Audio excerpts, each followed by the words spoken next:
lama banget nggak bikin konten, sekalinya bikin konten kita bersama Tarot Reader. Sosok Saro Tarot. Saro. Saro Tarot. Saro. Sora Sama Tarot. Kak Sora. Tadi aku udah dibacain dulu sebelumnya di kontennya Kak Sora, namanya Sora Tarot. Sora and Tarot. Sora and Tarot YouTube-nya, terus nanti ada di Tomku juga. Sekarang nih sebenarnya intinya kita mau pakai yang lipsologi. Cuman sebelumnya aku mau nanya dulu. Yang aku tahu nih Kak, orang tuh sering banget bilang tarot itu musyrik. Terus kakak kan seagama nih sama aku nih, kita ngomongin dari agama ya. Kalau aku nih menanggapi kalau aku bilang musyrik lah apa, buat aku ya toh gue nggak menyalahi Tuhan. Kalau kakak nih pasti kan ada nih kadang-kadang kita mau bacain, kalau nggak awal kakak bacain orang, ada nggak sih pergulatan batin gitu kayak? Otomatis ada pergulatan batin itu lebih kepada takut juga ya sebenarnya, takut dalam artian di judgmental sama lingkungan, sama apalagi dengan image-nya tarot tuh di dunia orang awam kan kayaknya ahli nujum gitu kan ya kalau bahasa Alkitab gitu. Nah tapi kalau aku sendiri lebih kepada gini, akhirnya ya seseorang bilang sama saya, akhirnya itu adalah lihat dari buah-buahnya, apa hasilnya dari itu semua. Apakah ketika kita baca tarot itu kita akan jadi semakin jauh dari Tuhan, atau justru kita bisa semakin dekat sama Tuhan? Karena sebenarnya tarot itu adalah kan sebenarnya ada teori psikologisnya juga sekarang ya kan, pasti Tasya pernah dengar ada tarot psikologi. Dia sebenarnya adalah archetype dari portofolionya manusia secara garis besar. Nah jadi itu adalah gambaran untuk bagaimana archetype kita dalam psikologi sebenarnya. Nah kalaupun mau dimasukin ke yang lain, jadi sebenarnya adalah kan judulnya sebenarnya fortune telling. Bentar ya, fortune adalah ngomongin soal kans atau kesempatan. Jadi sebenarnya kalau kita mau tarikan secara harfiah, sebenarnya fortune telling adalah membicarakan tentang kemungkinan terjadinya hal itu, kemungkinan terjadinya. Bukan sesuatu yang pasti. Betul. Jadi otomatis bisa nggak hal itu tidak sesuai? Bisa. Nah justru dengan kita sebenarnya banyak juga dari baca tarot itu adalah sebenarnya menarik dari energi bawah sadar kita, Tasya. Nah, energi bawah sadar kita itu kan kadang-kadang kita sebagai manusia tuh ada denial, ada tidak yakin, ada takut dan sebagainya. Sebenarnya hanyalah media kita. Sebenarnya kadang-kadang kan kita kayak ikut kakak tahu. Ya sebenarnya kita sendiri udah tahu. Nah, jadi ceritanya kadang-kadang kartu tarot tuh bisa jadi semacam reader itu jadi semacam soul whisperer. Sama aja kayak ini, kayak kalau kita medical check up sebenarnya kita nggak tahu sakit apa, cuman udah diwanti-wanti dulu gitu. Betul. Terus kadang-kadang kita udah ngerasa ya simptom kayaknya dari something nih, kayaknya nggak pencernaannya ada sesuatu, kadang nggak enak. Nah kita mau make it sure, makanya kita ngecek gitu. Jadi ingat ya, ketika kita membaca tarot itu adalah jangan sampai kita menuhankan tarotnya. Ya jadi makanya kalau aku share sedikit ya Tas, makanya aku sering ngomong sama klien, kalau memang kamu jangan kayak dikit-dikit baca tarot konfirmasi. Ya nggak gitu, meskipun aku pribadi tukang tarot gak tiap detik juga gitu. Tapi ada loh Tas yang beberapa dalam case yang sudah overdosis, aku harus dengar gitu, ada beberapa case waktu itu aku dengar, tahu nggak sampai mau keluar rumah apa nggak ngecek pakai tarot. Stres nggak? Itu udah addiction. Itu addiction banget, too much itu kan. Kamu keluar rumah apa enggak? Kamu ngecek pakai kartu tarot, it's not make sense. Jadi kita harus juga pakai common sense kita sebagai manusia gitu. Maksudnya jadi jangan dikit-dikit bergantung sama kartu tarot. Kita mau dapetin petunjuk, tapi tetap kita punya yang namanya intuisi, kita punya yang namanya kita pilihan atas keputusan kita. Jadi kan tarot itu ada namanya power of chosen dalam tarot itu. Jadi kamu mau melakukan pilihan itu atau tidak? Kamu bisa nggak merubah itu dalam tarot ya?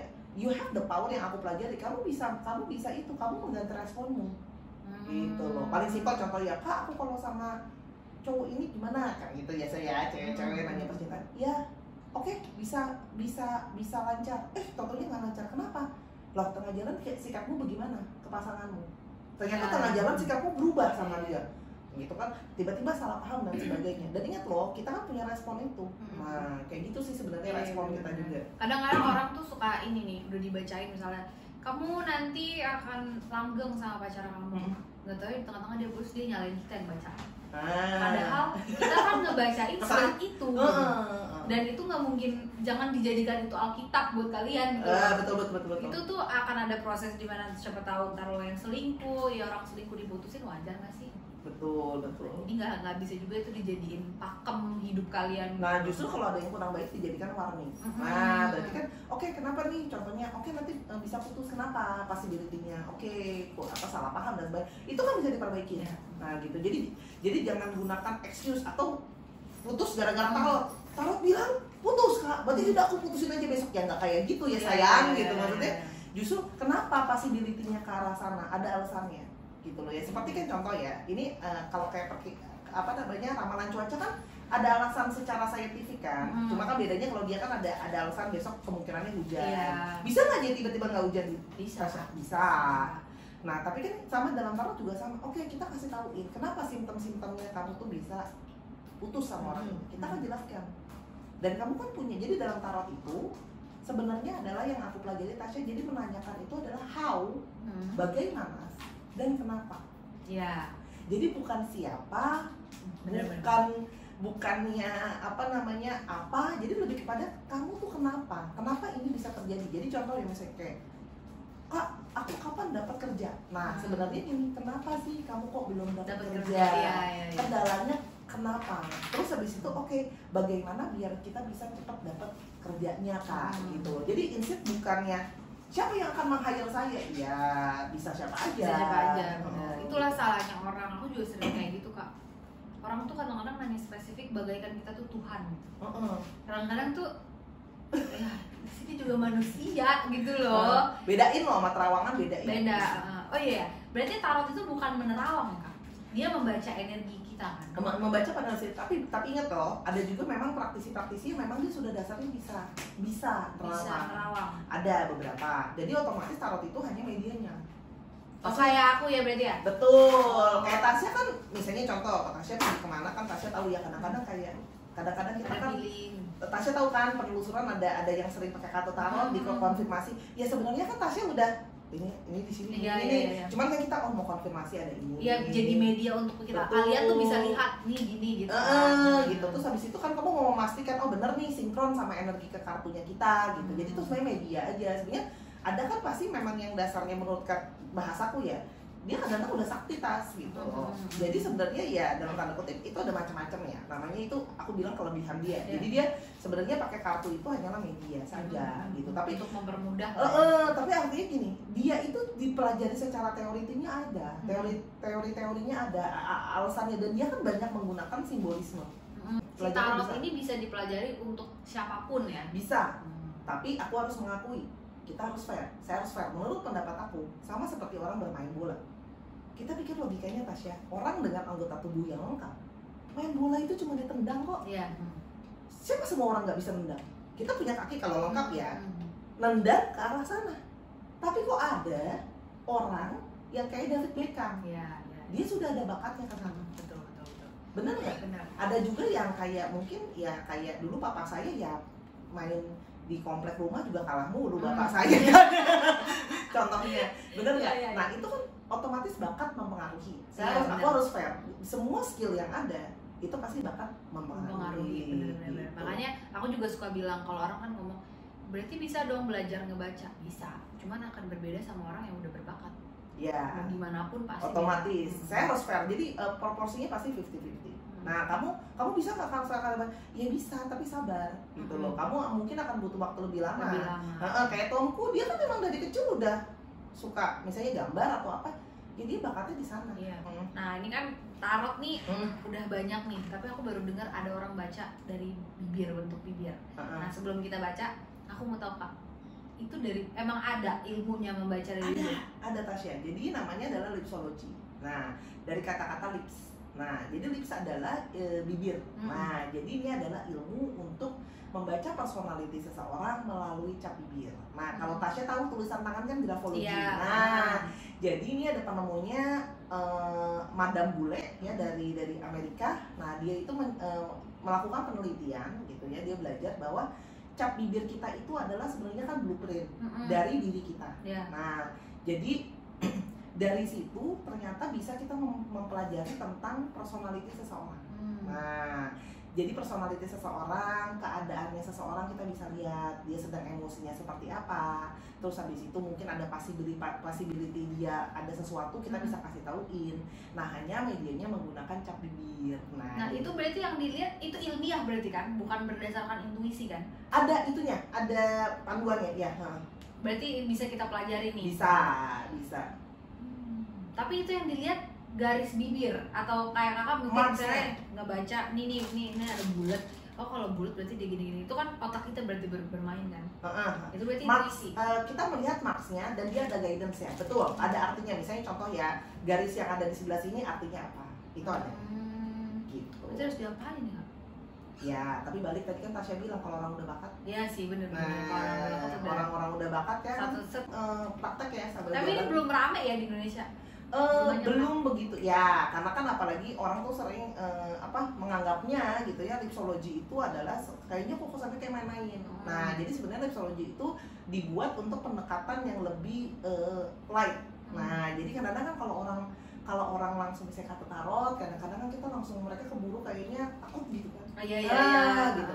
Nah, jadi kalau pakai lipstick gitu kan, terus habis itu pakai lipstick kayak pendekatannya lebih natural, lebih light, kita santai gitu ya. Terus habis itu orang-orang tidak terlalu merasa terintimidasi karena mereka lucu kan pakai lipstick terus dicap-cap gitu. Tapi hasil bacaannya akan mengintimidasi nggak? Kalau tarot kan spesifik nih, nanti begini. Kalau hasil lipsologi ini apa yang bisa kelihatan mood kamu lagi gimana, suasana hati kamu akan bisa kelihatan, dan biasa kita akan kasih masukan kalau dia ada kekurangan di mana, termasuk sedikit area kesehatan juga bisa kelihatan. Jadi sebenarnya meskipun kesannya fun, dia bacanya serius. Tapi membuat orang yang dibaca jadi kayak tenang. Betul, lebih lebih light lah ya, lebih santai ya. Terus habis itu nggak ribet juga kan. Kalau kita lupa bawa kartu, kita temen cewek ada yang bawa lipstick ya. Oke, gitu kan. Nah, tapi ini juga sendiri sudah dilakukan di luar negeri, Tasya. Aku sampai mau belajar ini. Itu company besar yang hire. Johnson & Johnson sudah pernah, dia dari Asia soalnya.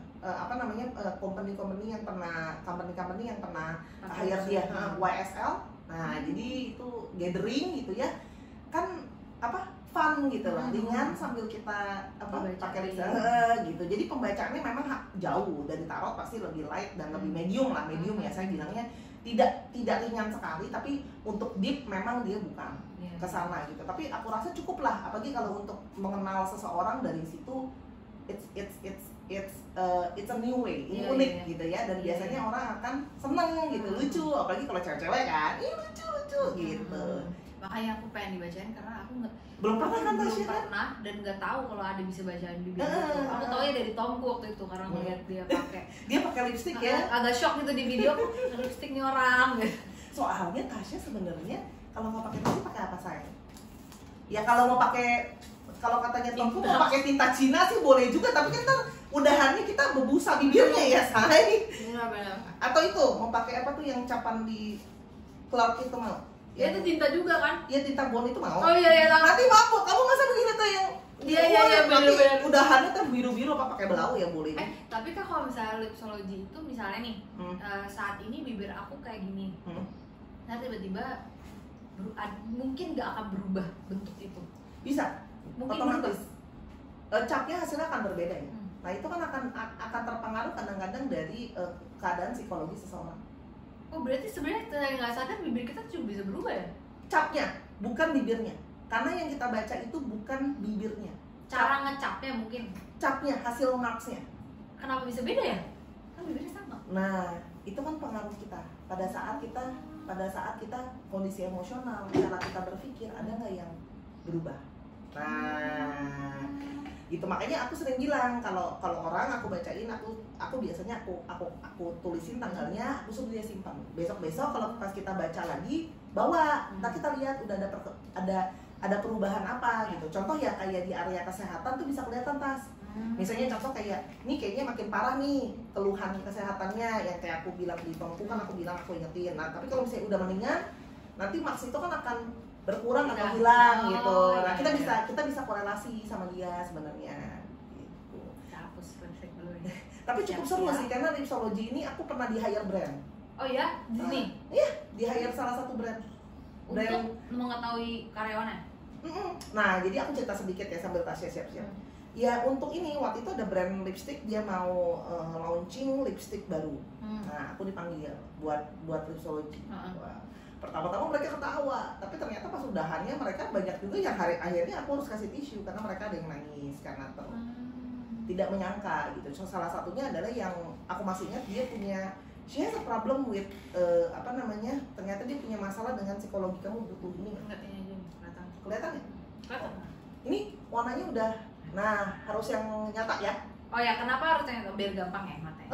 Maksudnya kalau warnanya muda, apalagi lip gloss kan gak kelihatan. Kecuali mau dibaca ini bibir astral. Tasya, tapi nanti abis ini jangan minta Miss Kay kesini ya. Nanti dia, tolong dong bacain gitu. Saya temannya Tasya. Ya, dia masuk aku yang pakai lipstick. Coba tahu bibirnya berubah. Mau coba gak? Tas serem deh Tasya. Bibir astral. Terus si brand dia apa? Si brand terus akhirnya gimana? Ya sudah, akhirnya ya oke. Aku pertama itu karena dapat panggilan dari brand. Mereka tuh untuk kayak iseng-iseng doang atau emang dia bikin itu karena ada sesuatu yang dia pengen ketahui gitu si yang undang ini?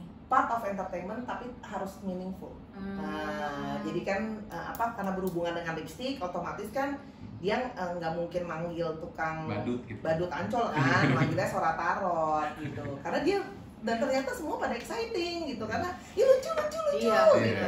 Belum pernah Tasya pakainya 2 kali normal. 2 kali normal. Tebal ya? Iya agak tebal, soalnya takutnya nanti kalau warnanya sih itu banget ya. Ini merah tapi dark ya. Misterius.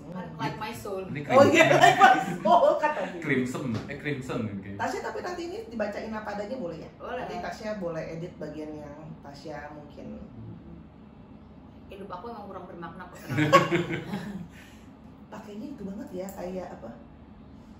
Nah udah Tasya jangan dimakan juga. Aku gak takut kan. Lapar gitu kan. Iya nih. Untung dia nggak bawa itu warna lipstiknya yang merah cabang merah habis nyedot bayi kalau dia suka. Nggak suka. Oke, Tasya.